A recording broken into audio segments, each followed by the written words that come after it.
Y'all, this is Mr. Williams coming at y'all with another video.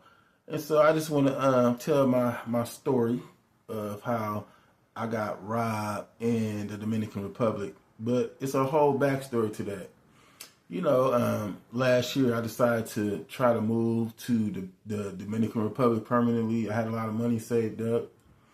And I thought that, for some reason, I'll be able to make some money off social media in addition to the money I already had. So that was my plan. I thought it was God's plan for my life. And I love the DR. Not just the woman. Yeah, the woman out there is beautiful, great, but I love the culture of the DR. So I thought me producing material straight from the Dominican Republic would produce dividends. But I learned the hard way because I started spending a lot of money just to get content, and that's when I really started running out of money. Now I feel like if it wasn't for that, I would still be out there right now because I would have been able to just save my money and just kind of been like a minimalist, because if you just stick to the food out there and you stick to rice and beans and just the apartments is cheap, you could pretty much be good for a while. But I ended up running out of money. Within like 5 months, I was broke. But at that time, I wasn't talking to none of my family, had some issues. And so, after a while, man, I'm just trying to live by faith. I ended up becoming pretty much homeless out there for a couple of days. And I remember I ran into these two guys who were also homeless. But, they were hustling to get money. Those people that you see in the street trying to, wash a car or whatever they could do to try to get a couple of coins. They were those type of people. So they came up to me, and when they realized I didn't speak Spanish and that, I was American, they thought I had money. I told them I didn't. I spoke at the time. I spoke a little bit of broken Spanish. I still do. And so then they told me, basically go hang out with them. I was like, no, I'm gonna just sit and pray. That was my plan. And it's like, well, you can come walk with us and we could pray and read the Bible. So my dumb self followed them, and as a result, I followed them. We ended up walking all the way to the beach, and I was like, finally. And then this is when things started taking a turn. They start because I had my suitcase with me and stuff like that. So the whole time, they're like running through my suitcase trying to see if they could get anything of value, even though I told them I didn't have no money. But it didn't register because to them, you're American, you got something, right? And so, as they continued to do that, I started getting madder and madder.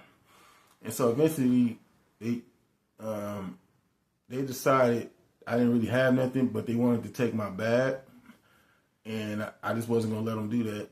And so when he tried to do that, I balled my fist, and I told him to stop. He didn't stop, so I slapped his arm, and so then he dropped it. And then the other guy, he was laughing, but then he asked me, "Oh, can I use your phone?"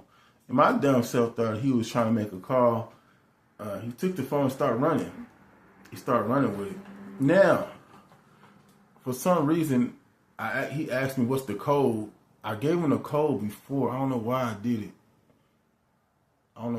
it. But he was just, I don't know why I did it. So he remembered I gave him the code. So like 45 minutes prior, I gave him the code. And so then he took the phone and just ran off with it.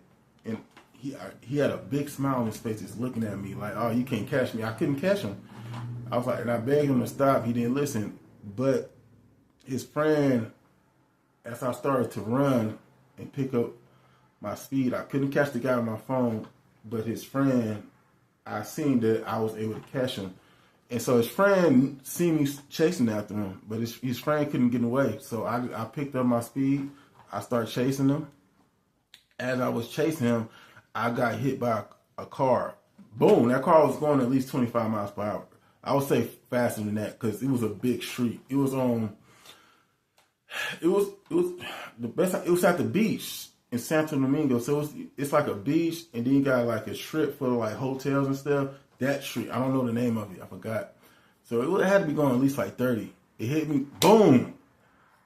I went up in the air, landed on pretty much landed on the hood of the car, slid it off, kept running. I kept running, chased dude, caught up to him, and soon I just remember, as soon as I caught up to him, I grabbed him, and as soon as I grabbed him, I started whooping, I started beating, putting hands and feet on him, I started beating him. The cars are still coming. We in the middle of the street. The cars is coming. I didn't care. I'm putting hands and feet on him. I'm punching him in his face. He started screaming. And I remember a car stopped. Like, what you doing in Spanish? I'm like, these fools trying to take my phone.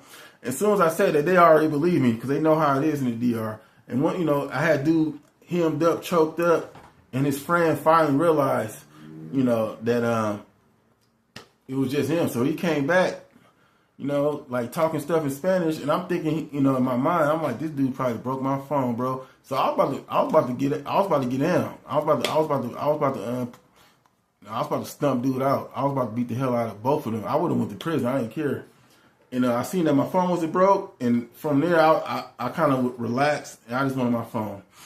So I had the other dude who had my phone because I had him because I was gonna put hands and feet on him, right? I was gonna beat the hell out of him. But when I realized my phone wasn't broke, I took my phone and dude was like sweat that man, like let him go, right? So I let him go, but as I did that, I remember he had like a chain on, and it was one of those chains I could tell like maybe because it was like it had like a cross. A lot of Latinos wear that chain, like a small chain, and I knew somebody gave that to him when he was little, but I broke it off him, and he was like basically telling me, I better leave because it's dangerous here. He said it in Spanish. I was like, boy, don't even do another thing because and I think the thing was a lot of times people don't, they was in survival mode. That's all it was, and they didn't have time to think like, bro, they didn't have a weapon or nothing. So it's like you can't. I think they just thought I would just let them take my cell phone and be okay with that. I think they really thought that. They didn't have no weapon or nothing. And so they, unfortunately, they end up losing more, right, than what they gained by trying to do that. But this is why I love the DR. Because after that happened, 2 people helped me get to the embassy and helped me arrange, basically me getting back. I was able to get in contact with my family.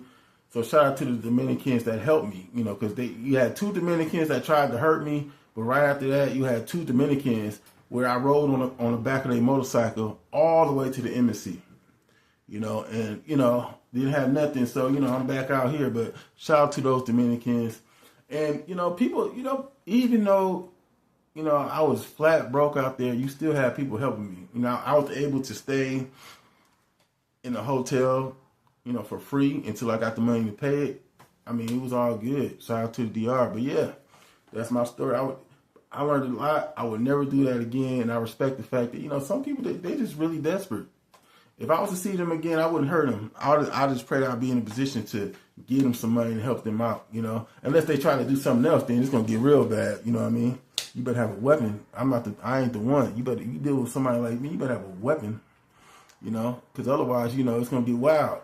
And you better hope I don't have to have a weapon. That's anywhere, though. I was out there, I understood, the task at hand, but I come out there with love and trying to help as many people as I can, It ain't just the women, it's the man, too, So I respect the culture, and hopefully it's in God's will for me to one day go back. But I got to have the money to be able to do what I need to do and to help as many people as I can in the DR. But that's my story, though.